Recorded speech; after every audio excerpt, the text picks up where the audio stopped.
Halo semua, perkenalkan saya Ferdinand dengan NIM 2. Pada video ini kami akan membahas mengenai Industrial Product Identification System at Manufacturing Process. Dalam industri, inventory adalah aset utama yang sangat penting untuk operasi bisnis, sehingga pelacakan produk sangatlah diperlukan. Selain kontrol akan inventory secara kuantiti, juga penting untuk dapat mengelola inventory berdasarkan nomor produk. Pelacakan produk dapat dikelompokkan menjadi dua bagian, yaitu ketelusuran internal dan ketelusuran eksternal. Untuk internal, hal ini mencakup bahan baku, produk setengah jadi, dan produk akhir di dalam satu unit produksi atau satu unit pengolahan, dan hanya melibatkan satu pihak. Untuk eksternal, hal ini mencakup perpindahan produk sepanjang rantai nilai dan dapat melibatkan lebih dari satu pihak. Terdapat beberapa jenis dalam metode penandaan produk. Yang pertama adalah coding. Coding adalah informasi berupa teks, angka, logo, atau simbol-simbol pada produk atau kemasan dengan menggunakan tinta. Dengan melakukan coding, maka informasi dapat disampaikan secara langsung kepada pengguna, misalnya tanggal produksi dan kadaluarsa, data kontak, situs web, atau instruksi penggunaan produk. Coding terbagi menjadi 3 jenis, yaitu monocode, polycode, dan mixed mode code. Semuanya, perkenalkan, nama saya Jonathan Albert dengan NIM 545190010.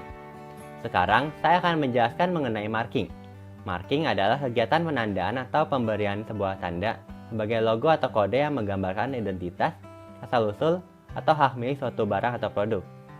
Proses marking pada produk memiliki berbagai fungsi, yaitu untuk merujuk pada peraturan hukum atau regulasi internasional agar dapat diketahui produk sesuai dengan hukum yang berlaku atau tidak.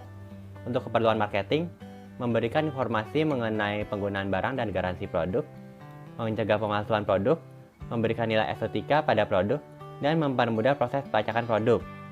Setiap perusahaan memiliki proses marking sendiri sesuai dengan jenis produk yang diproduksi perusahaan tersebut. Beberapa jenis proses marking tersebut adalah marking laser, dot pen marking, scrape marking, impact marking, roll marking, dan hot marking for letter dan organic material.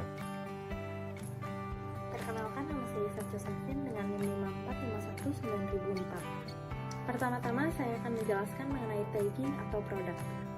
Product tag adalah sebuah label yang digunakan untuk memberikan informasi berupa merek ataupun informasi-informasi terkait dari suatu produk.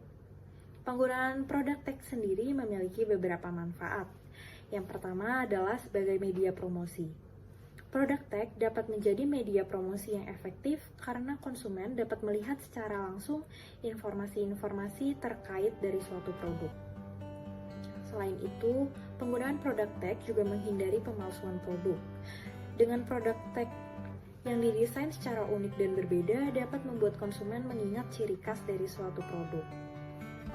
Selain itu, penggunaan product tag juga memperkuat merek dagang. Dengan adanya product tag juga dapat meyakinkan calon pembeli mengenai suatu produk yang ditawarkan. Halo, perkenalkan, nama saya Subhan Wijaya dengan NIM 545190015. Reading. Di dalam mengidentifikasi produk, pada komputer itu pada umumnya tidak secara langsung dapat membaca data yang terkandung dalam kode bar tersebut. Oleh karena itu, sebelumnya kode yang ada itu harus ditangkap dan diterjemahkan ke dalam format data yang mungkin dapat dibaca oleh komputer. Nah, alat yang dapat membaca dan mengirimkan ke dalam komputer itu disebut barcode reader atau yang biasa kita sebut barcode scanner. Nah, cara kerja alat ini yaitu seperangkat barcode ini terdiri dari scanner, decoder, dan kabel yang menyambungkan decoder dengan komputer. Nah, barcode scanner ini tersebut memindai simbol dan menangkap dan merubah kode bar tersebut menjadi data elektrik yang lalu mengirimkannya kepada komputer dengan format yang mungkin bisa lebih sederhana sehingga dapat dibaca oleh komputer. Halo, nama saya Anil Nirmal dengan NIM 545190025 dari Fakultas Teknik Industri. Oke, jadi selanjutnya kita akan membahas tentang reporting. Nah, reporting dalam bahasa Indonesianya adalah pelaporan. Jadi bisa dibilang reporting itu adalah suatu kegiatan yang dilakukan oleh anggota divisi biasanya untuk menyampaikan hal-hal yang berhubungan dengan hasil pekerjaan yang telah dilakukan. Nah, misalkan pelaporan ini biasanya dilakukan dalam kurun waktu periode tertentu. Misal, 1 bulan sekali, 1 minggu sekali, 2 minggu sekali, bahkan ada juga laporan tahunan. Biasanya laporan-laporan ini tergantung diminta dari atasan. Biasanya atasan akan mengecek bagaimana sih kondisi lapangan lewat dari hasil pelaporan ini. Begitu. Dan juga ada beberapa manfaat-manfaat lainnya dari melakukan suatu report atau pelaporan. Contohnya nih, yaitu memberikan informasi tentang keadaan masalah, Yang kedua, sebagai bukti dari suatu kegiatan peristiwa. Yang ketiga, sebagai bahan proses pembelajaran. Kenapa? Karena kita harus belajar yang namanya writing skill, yaitu kita harus memberikan pembacaan atau laporan yang mudah dipahami agar atasan pada saat membaca dapat mudah memahaminya tanpa harus bertanya-tanya lagi kepada kita. Begitu. Dan juga ada beberapa hal-hal atau manfaat dari pelaporan.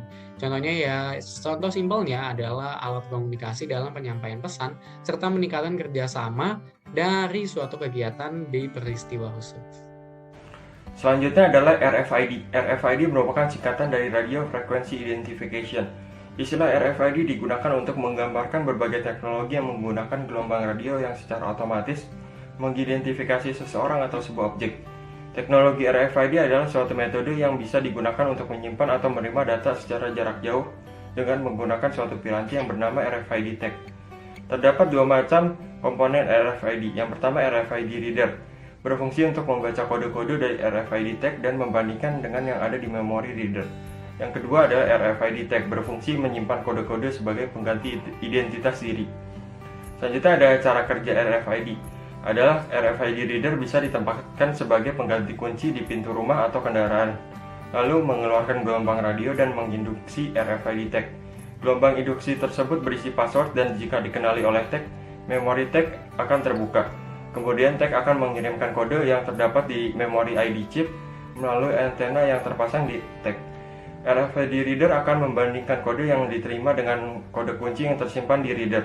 Jika sesuai, reader akan membuka kunci pintu. Selanjutnya, saya akan membahas mengenai QR Code. QR Code adalah gambar berupa matriks dua dimensi yang memiliki kemampuan untuk menyimpan data di dalamnya.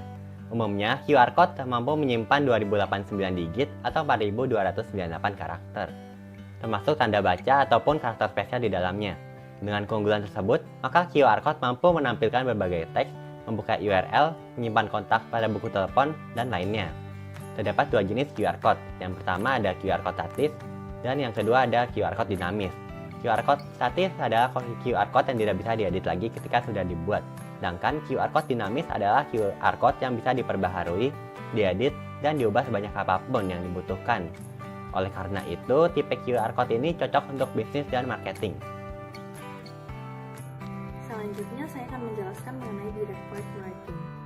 Direct Part Marking atau yang biasa disingkat dengan DPM adalah proses untuk menandai bagian secara permanen dengan informasi produk termasuk nomor seri, nomor bagian, kode tanggal, dan kode batang. Penggunaan Direct Part Marking dilakukan untuk memungkinkan pelacakan suku cadang dari keseluruhan proses pembuatannya. Untuk gambar dari Direct Part Marking dapat dilihat pada gambar di samping. Traceability. Sistem traceability ini adalah totalitas data dan operasi yang mampu memelihara informasi yang diinginkan mengenai produk dan komponennya melalui semua atau bagian dari rantai produksi dan pemanfaatannya. Nah, sistem traceability ini merekam dan mengikuti proses produksi sebuah produk dan asal material yang didapatkan dari pemasok yang diproses dan didistribusikan sebagai produk akhir. Nah, karakter dasar dari sistem traceability ini ada identifikasi unit atau batch semua bahan dari produk, pendaftaran informasi kapan dan di mana unit atau batch dipindahkan atau bertransformasi, sistem yang menghubungkan data dan mentransfer semua informasi penelusuran yang relevan dengan produk ke tahap selanjutnya atau langkah pemrosesan. Nah, sistem yang digunakan untuk traceability ini memfasilitasi kemudahan dalam mengontrol kualitas produk serta mengelola komplain pelanggan, produk yang rusak, inefisiensi dalam produksi, dan juga distribusi tanggung jawab. Dengan kata lain nih, sistem traceability ini bisa menjadi salah satu alat manajemen resiko. Nah, traceability dapat memberikan manfaat terhadap pengelolaan dan pengurangan resiko dalam menemukan sumber-sumber yang berpotensi untuk menimbulkan resiko. Traceability dapat memberikan informasi yang cepat untuk mencegah menemukan potensi risiko dan mengurangi risiko yang pada proses rantai pasok makanan.